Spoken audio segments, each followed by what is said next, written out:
नमस्कार मित्रांनो, महाराष्ट्रातील राजकारणामध्ये भरत गोगावले हे नाव माहीत नाही असे तुरळकच लोक असतील। भरत गोगावले हे रायगडमधील शिवसेनेचे एक मोठे नाव आहे। आजच्या व्हिडिओमध्ये आपण भरत गोगावले यांचा संपूर्ण इतिहास आणि त्यांची राजकीय कारकीर्द पाहणार आहोत, त्यामुळे व्हिडिओ शेवटपर्यंत पाहायला विसरू नका। मित्रांनो, महाराष्ट्र विधानसभा निवडणुकांमध्ये महायुतीला मिळालेल्या लँडस्लाइड अशा यशानंतर महायुती सरकारमधील मंत्र्यांचा शपथविधी 15 डिसेंबरला नागपूरमध्ये पार पडला। राज्य मंत्रिमंडळाच्या विस्तारात 39 मंत्र्यांनी शपथ घेतली।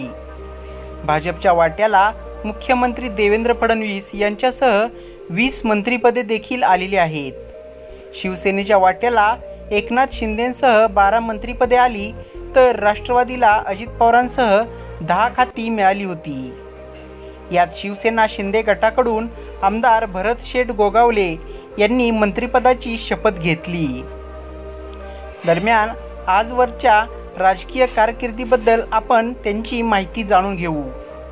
भरत मारुती गोगावले हे मूळ राहणार रायगड जिल्ह्यातील पिंपळवाडी तालुका महाड येथील रहिवासी असून सध्या ते शिवनेरी मुक्काम पोस्ट ढालकाठी बिरवाडी तालुका महाड जिल्हा रायगड येथे वास्तव्यास आहेत। भरत गोगावले यांनी त्यांच्या महाड तालुक्यातील पिंपळवाडी ग्रामपंचायतीचे सरपंच पदापासून राजकीय कारकीर्द सुरुवात केली।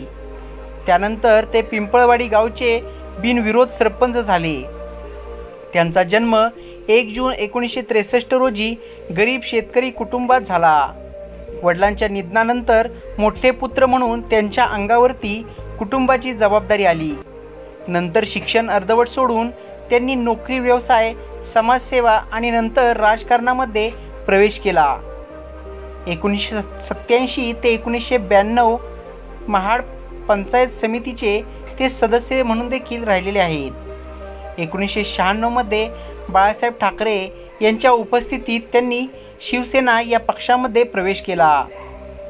त्यानंतर ते रायगड जिल्हा परिषदेत निवडणुकीत 2 वेळा विजयी देखील झाले।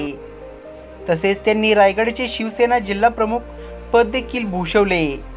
1992 ते 97 पहिल्यांदा रायगड जिल्हा परिषदेवर सदस्य म्हणून ते निवडून आले।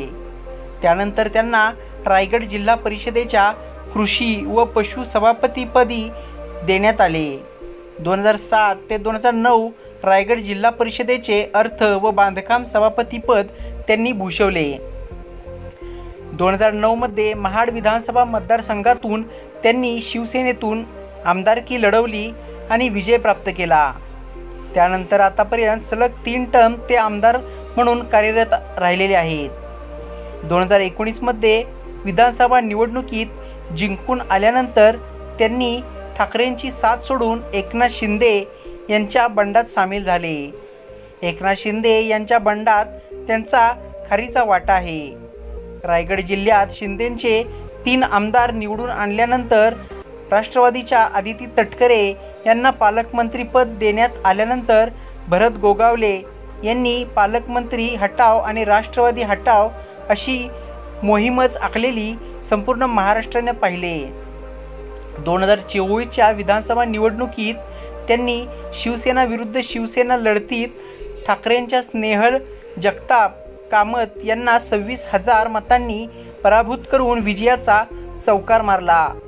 रायगड जिल्ह्याचे पालकमंत्री म्हणून त्यांची शिंदेच्या मंत्रिमंडळात वर्णी लागता लागता शेवटच्या क्षणी राहून गेली। त्यांना मंत्रिपदाचे कोट ते हुकलेले मंत्री अशा प्रकारच्या अनेक टीकांना सामोरे जावे लागले होते। त्यांच्या पत्नी सौ सुषमा गोगावले हे जिल्हा परिषद माजी सदस्य आहेत। मतदारसंघामध्ये भरत गोगावलेंची खूपच चांगली इमेज आहे। तर मित्रांनो, ही होती त्यांच्याबद्दलची माहिती। तुम्हाला ही माहिती कशी वाटली हे कमेंट बॉक्समध्ये लिहा। सोबतच व्हिडिओ आवडला असेल तर व्हिडिओला लाईक करा, शेअर करा व आपल्या मराठी यूट्यूब चॅनलला सबस्क्राईब करायचं बिलकुल विसरू नका। लवकरच भेटू पुन्हा एकदा अशाच नवनवीन इंटरेस्टिंग आणि इन्फॉर्मेटिव्ह व्हिडिओसोबत। तोपर्यंत स्वतःची काळजी घ्या। जय हिंद, जय महाराष्ट्र, जय जिजाऊ, जय शिवराय।